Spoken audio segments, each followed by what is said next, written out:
So from Mayuko Yamashita from Kyoto University, she will talk about category of QFTs and differential cohomology.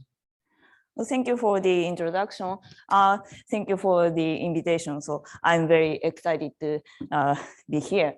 So I'm Mayuko Yamashita. I'm a mathematician, and I'm recently working with differential cohomology and its relation with physics. And today, I take this opportunity to talk about my ambition, ongoing work to relate differential cohomology with more recent viewpoint of QFTs in terms of higher category, which appeared in the last lecture. So I'm going to talk about differential cohomology today. And this is something which defines generalized cohomology in algebraic topology with differential geometric data on manifold. And they have been deeply related to physics. So there are many examples. But today, what I want to talk about today is why they should be related. And in particular, they are related to invertible things in physics. So including the relation in the somewhat higher level, cochain level relations. So in order to approach such a question, I will talk about two things in this talk. The first thing is somewhat non-extended answer. I will explain the relation of partition functions of invertible QFTs and differential cohomology. So this part is what I can do, what I can say mathematically. This was done in the collaboration with Yonekura-san. But today, in the second part, I'm going to explain ongoing work with Ohmori-san about to relate the differential cohomology with higher categorical understanding of QFTs.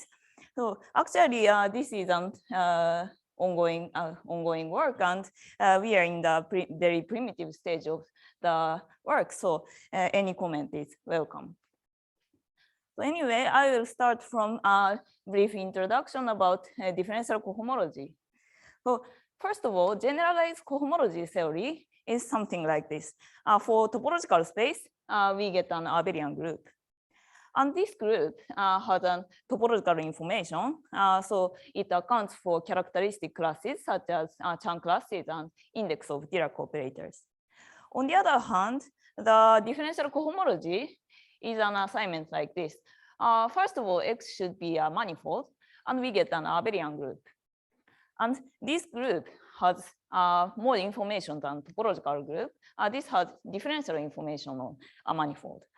So using it, it accounts for secondary invariants such as holonomies and Chern-Simons invariants. So for example, the ordinary cohomology, topological second ordinary cohomology classifies line bundles up to isomorphism. But the differential group classifies line bundles with connection up to isomorphism. And in the case of K-theory, topological K-theory classifies Hermitian vector bundles, and the differential group classifies vector bundles with connections. And so you see that the differential group are larger than topological groups, and also it is important that we can produce differential forms out of differential cohomology groups. So in the case of second differential ordinary cohomology, we get a curvature, which is a two form. And in the case of K-theory, differential K-theory, we have Chern character form. This is an even degree differential form. And these maps refine the topological transformation here. So these are commutative square. And the point is that these squares are something like homotopy pullback. So these are not pullback square evaluated on each manifold, but rather are kind of homotopy pullbacks. So there are several models and interpretations about differential cohomologies. The idea of homotopy pullback I mentioned was actually realized by Hopkins-Singer's construction of differential function spectrum.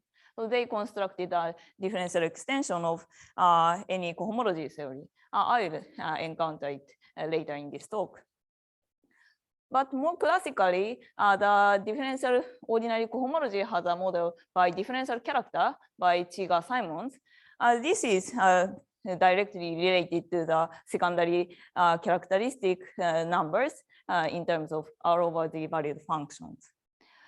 And the physical interpretation of differential cohomology, ordinary cohomology, is a higher form gauge field.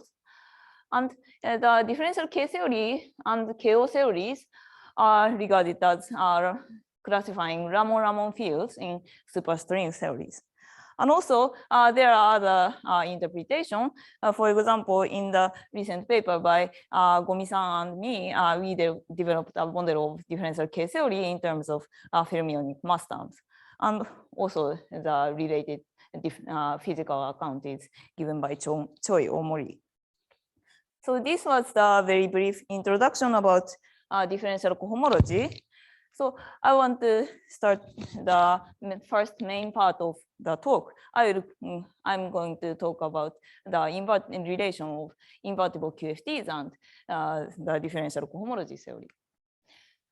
So before that, I start from talking about the relation of invertible QFTs and generalized cohomology, so topological things.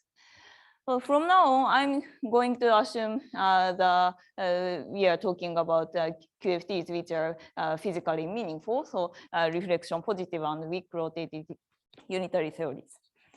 So in non-extended picture, a QFT is formulated as a functor from the Bordism category to the category of supervector spaces. And the invertibility, the condition of invertibility is that it assigns one-dimensional vector space to each object. And in the extended picture, the Bordism category and target category becomes higher categories. And the condition of invertibility becomes that the target is Picard infinity groupoid. Picard infinity groupoid is the groupoid which has symmetric monoidal structure and all objects are invertible.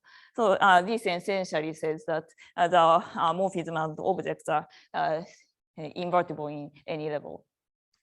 So invertible QFTs are very special, limited kind of QFTs, but we are still interested in such QFTs because, for example, it appears in condensed matter physics, and also they are important in the study of anomalies.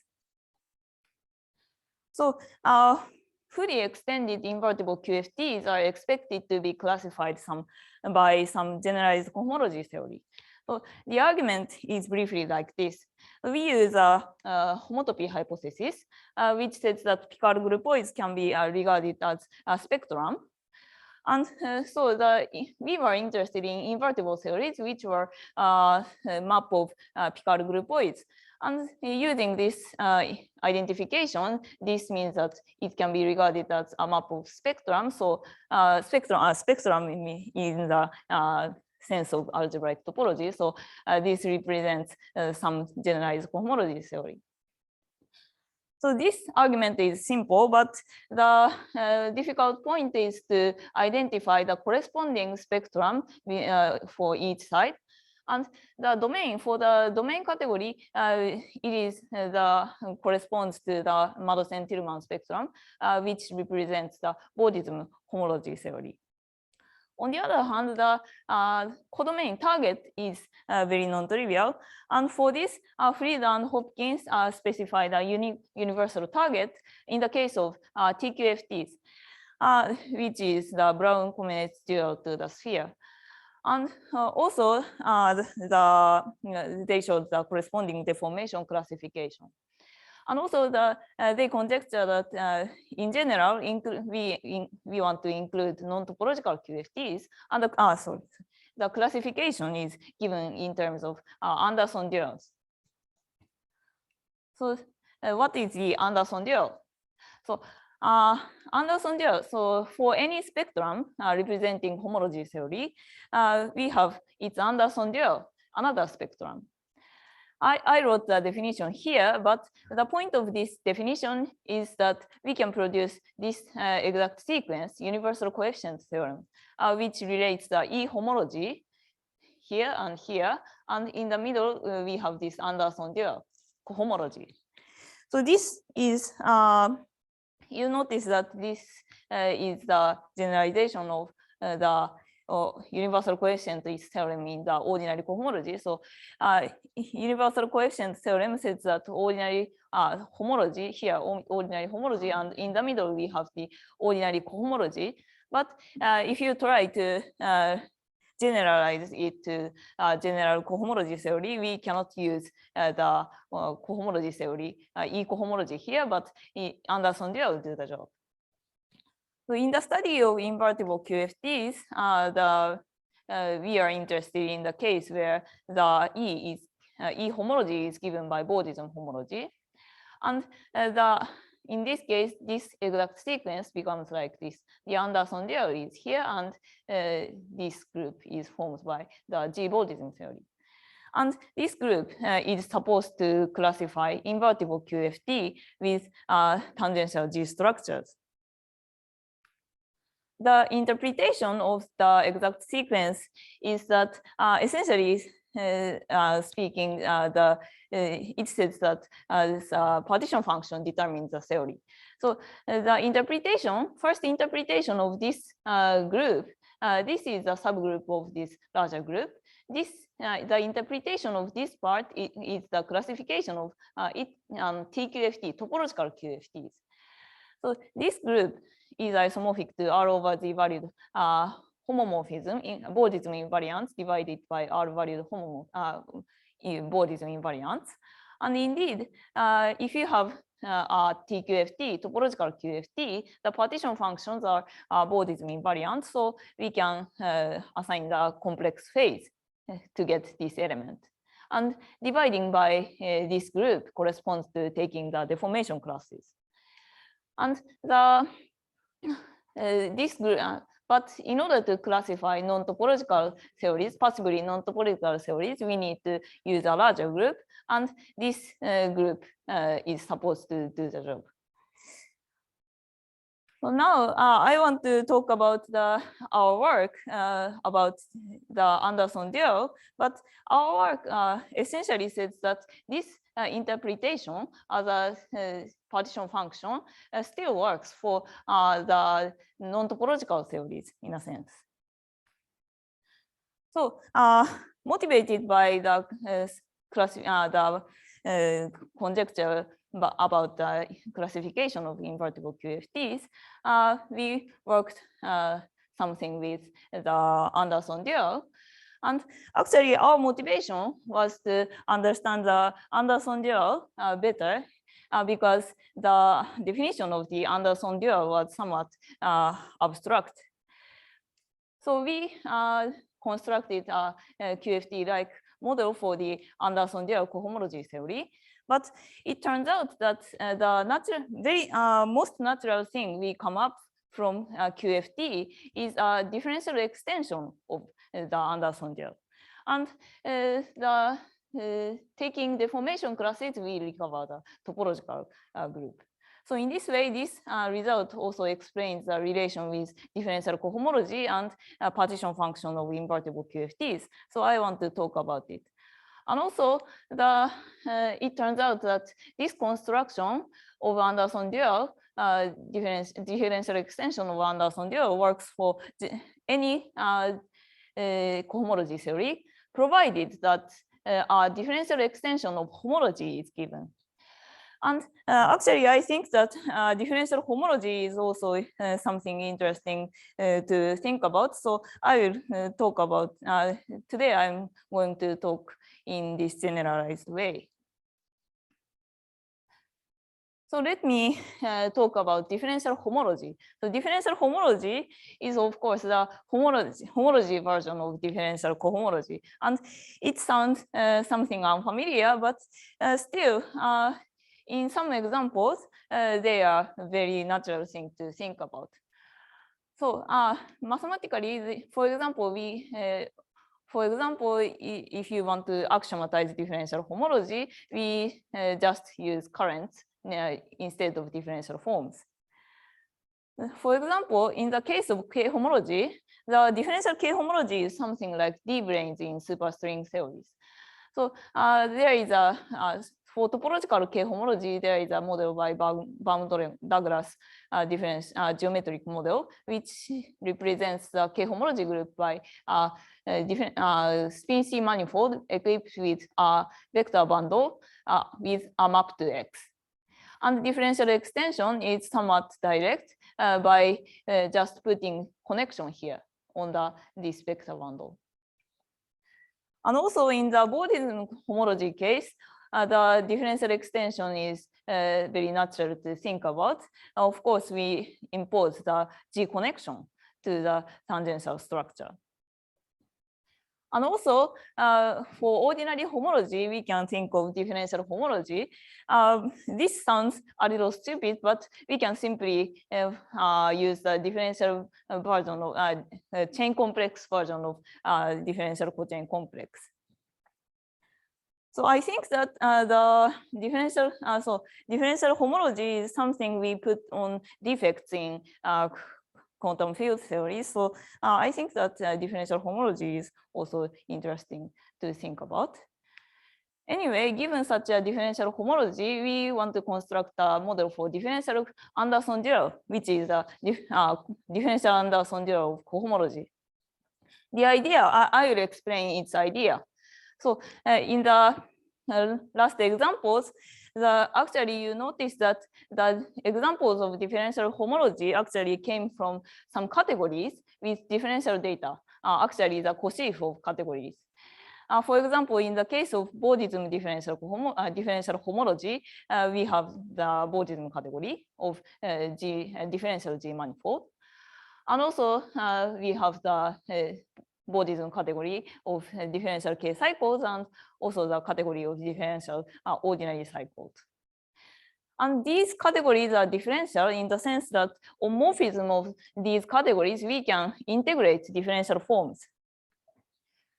So so under this consideration, the differential extension of the Anderson dual classifies something like the partition function defined for objects of this category.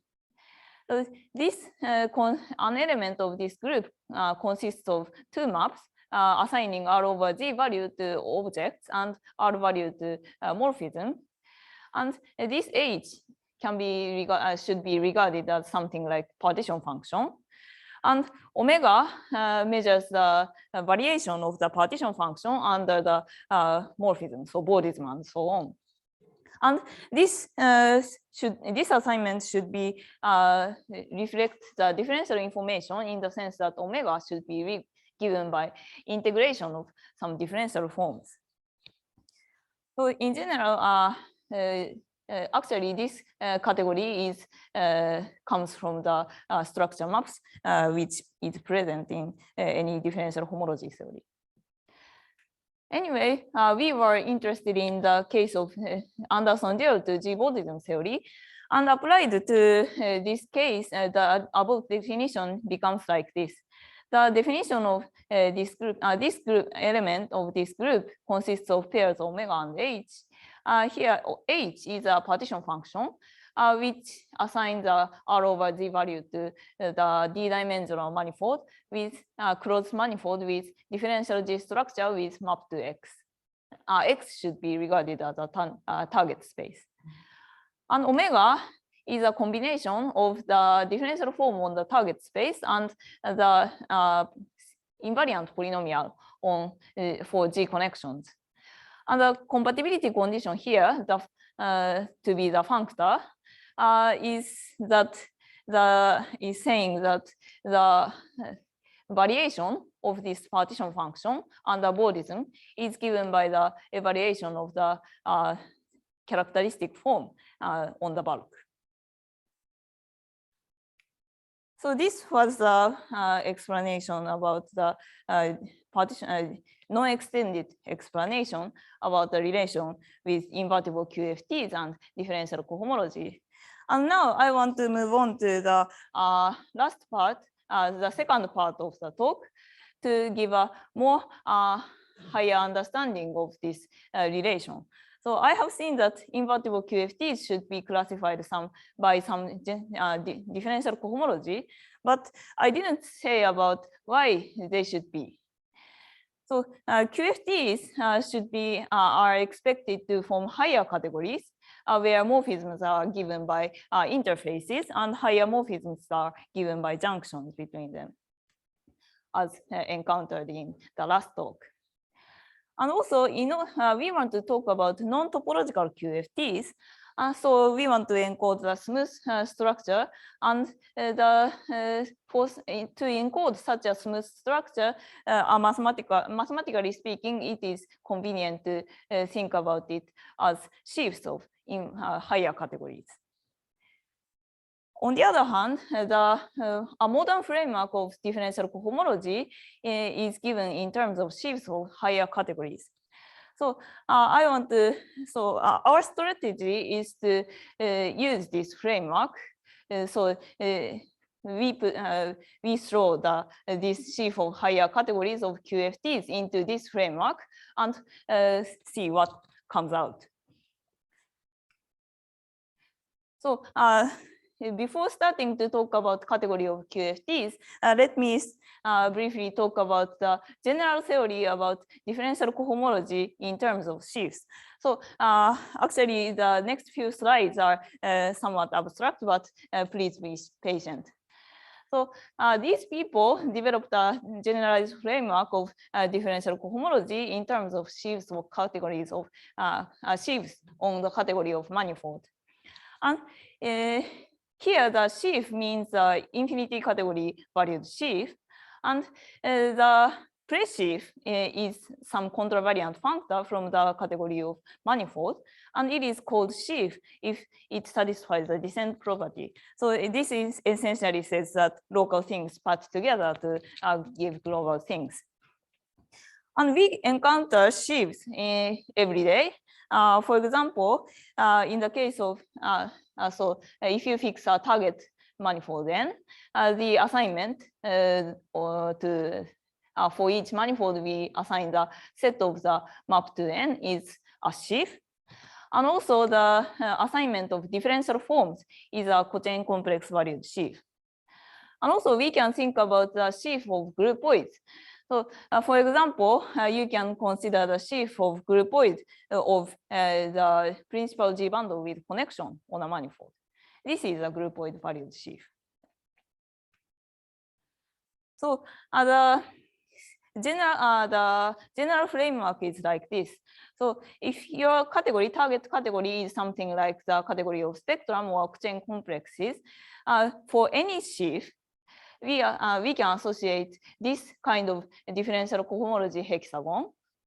So this is here in the middle, the original sheaf sits here, and this these entries comes with the associated sheaf and spectrum sheaf and objects associated to this sheaf, and also we have this kind of structure maps.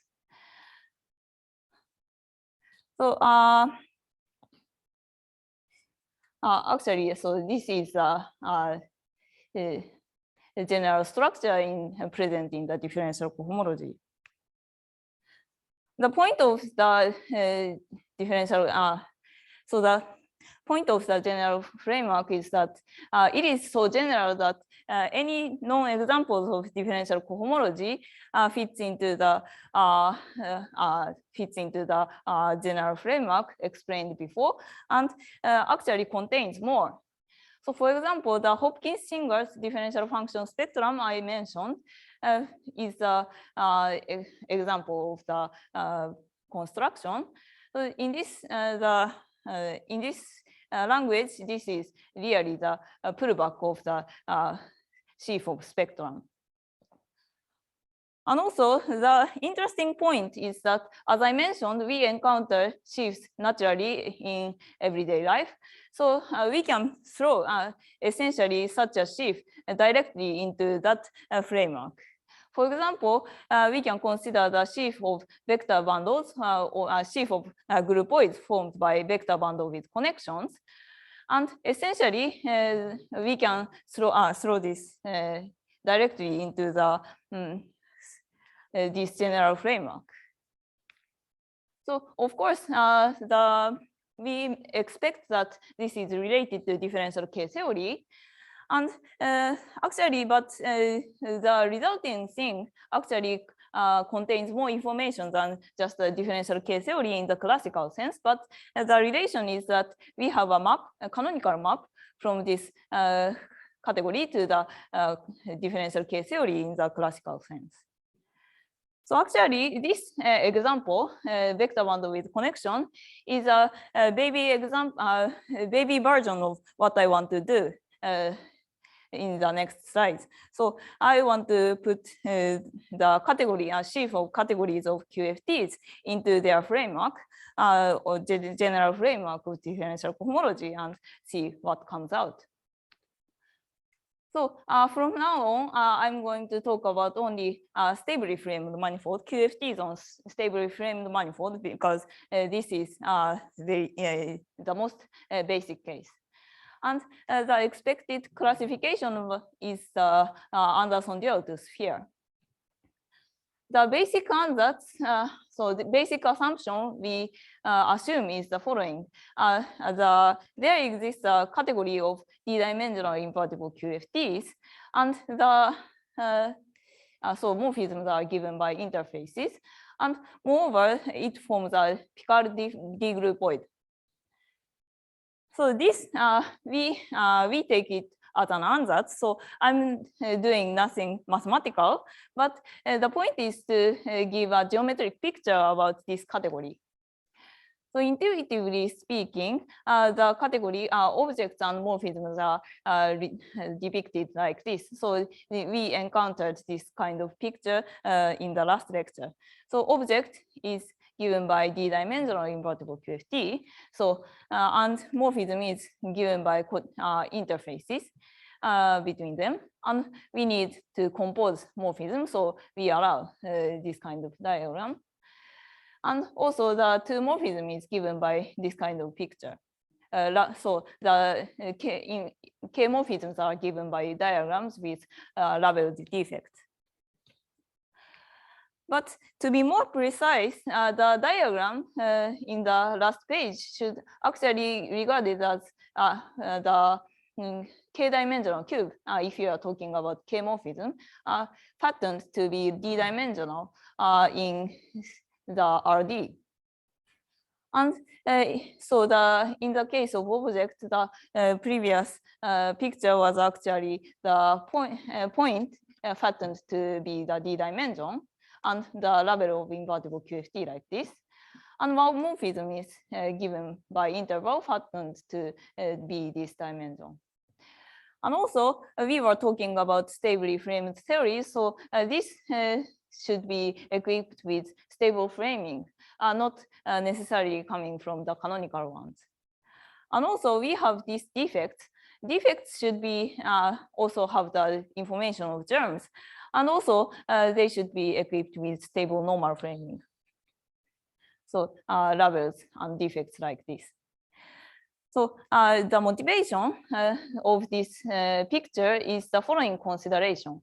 So suppose that we have this d-dimensional closed manifold with stable framing and defects and labels like this by invertible theories and interfaces. So we want to evaluate this thing to get a partition function. But this definition, this picture is designed so that from this data, we get a functor from the fundamental groupoid to this our category. Indeed, the construction is like this. The object of this fundamental groupoid specifies a point in this manifold. So we can read off the label here and get the object here in our category. And for morphism, a morphism is given by a path in M. So we can again read off the position of defects and the labels to get our one morphism in our category. And two morphism is the same. The two morphism is given by a homotopy of between paths. So we can again read off the picture and get this picture about the two morphisms. So conversely, our picture is something like collecting all the things we have obtained in this way. So mathematically speaking, such a morphism after sheafification gives an element in the differential cohomology group, and the partition function should be obtained by the image of differential integration. So another kind of example of K-morphisms in our category is like this. So here the K-dimensional cube and manifold, closed manifold is embedded in this cube. And it is flattened to be D-dimension. And the label here is in the invertible theory of this dimension. I will come back to the reason for this, but later in a more generalized version. But let me just say that this is M dimension plus D minus K dimension here. So this essentially depicts the differential integration. And also, I said that we want to sheafify this. So in order to encode the smooth variation of QFTs, we need to think about the sheaves of QFTs. And so the assignment like this. So the ansatz is generalized to the following way. So we have this map of assigning each manifold to the sheaf of category of QFTs. And the interpretation of this category is the X is the target space. So this classifies, this is a category consisting of D-dimensional invertible QFTs with coupled to the map to X. And the assumption is that this assignment forms a sheaf. And the picture of this, the morphisms becomes a fiber bundle over X. So the picture about the K-morphism is like this. So we have the bundle of this is a base space and bundle of the picture I described. So let me look at the example of morphisms coming from the ordinary differential cocycles. So the most basic case is we can put differential forms on defects and of the corresponding dimension, and the differential forms should be inserted according to the position of the interfaces. So for example, in this kind of picture, the form inserted here should co-bound the difference of the neighboring the forms. And it actually, this can be generalized to the differential cochain complex. And this can be understood as giving a functor from the differential cochain complex to our category, our Picard groupoid. So for object, the D+1 cochain, we put this to this label to the trivial picture, and for D cochain, we put this in this way, and so on in the middle. So actually, this defines this should be a refinement of the Anderson dual, Anderson self-duality of ordinary cohomology I mentioned. And also another example of K-morphism is comes like this. So this picture is the E is something like the total space of the fiber bundle of relative dimension M. and it is embedded in this trivial bundle over X. And we need a trivialization of tubular neighborhood. And the label we put here is actually the invertible theory with target X, target in the total space. This is because we have the tubular neighborhood structure, and tubular neighborhood has the k minus m dimensional trivial direction. So we can put the k minus m morphism of this category. And actually, this is the geometric realization of the integration map of differential differential Anderson dual. Physically speaking, that integration corresponds to taking the compactification of the theory. So in order to connect with the differential cohomology in the usual sense, we want to produce a differential form. We need to relate it to the differential form. And this is actually given by another assumption that we have a map of sheaves to the differential cochain complex. Here, so this means that omega assigned the for k morphism of our category, we get the d plus 1 minus k form on the target space. And so interpretation of this omega is measuring the variation of the partition function. So this was present in the non-extended picture of the Anderson dual. So explicitly, the omega should be given by taking the variation of this kind of picture. So this SD is this may not be look like the same color, but this green spheres. So if you want to in the level of zeromorphism objects, we want to produce d plus 1 form. So given d plus 1 vectors in the space X, we evaluate the partition function for this sphere getting bigger and bigger and take the variation. And for one morphism, the picture becomes like this. So we can we only need this one vector and evaluate the sphere getting bigger and bigger. We can show that by this picture we get the correct functor in. Now the point is that we can put we can use the general framework of differential cohomology, and we simply put the sheaf by the assumption. So the existence of the such a sheaf is our ansatz. So we can simply put this sheaf into the abstract machinery, and it is guaranteed that such a differential cohomology hexagon exists. And so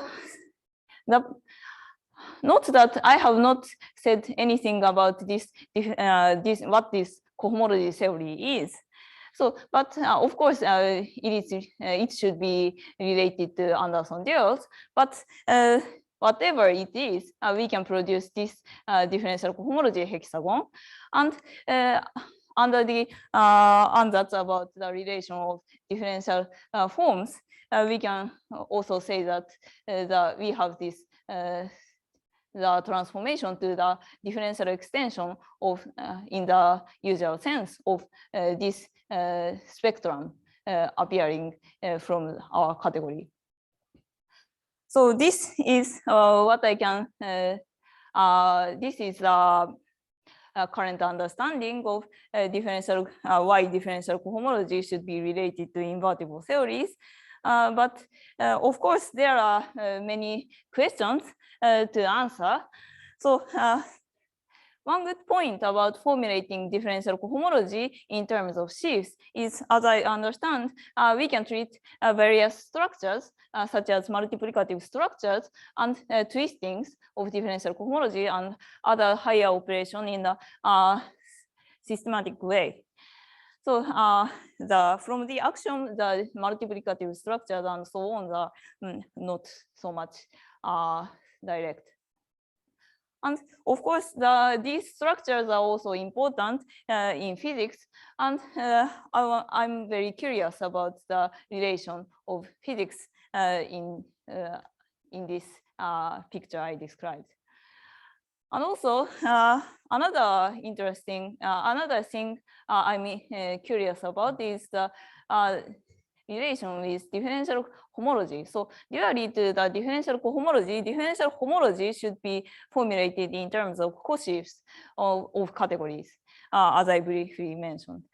So co-sheaves, speaking of co-sheaf, I'm curious about the relation with factorization, algebras, and homology.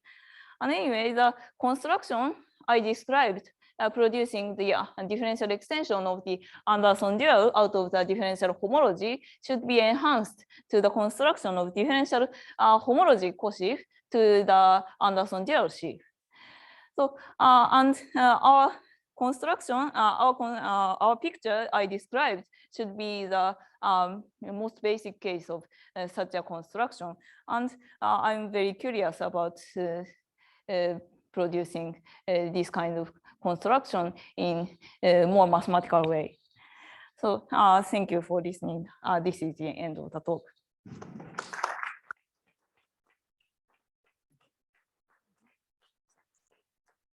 So any questions?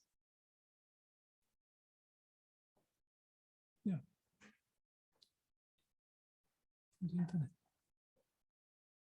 Go ahead.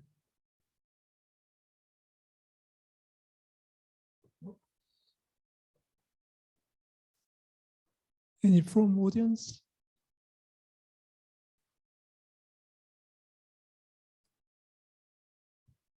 I had just a basic question. The invertible theories that you're studying, are they topological by assumption or? No. They're not. Non-topological. This is the point of actually. So as I mentioned, the topological invertible theories are classified, expected to be, really the topological QFTs are mathematically can be formulated and studied mathematically, and they show that the classification is given by this part. And the Anderson dual I was talking about classifies the non-topological theory. Right, thank you. Any more questions? Right, thank you.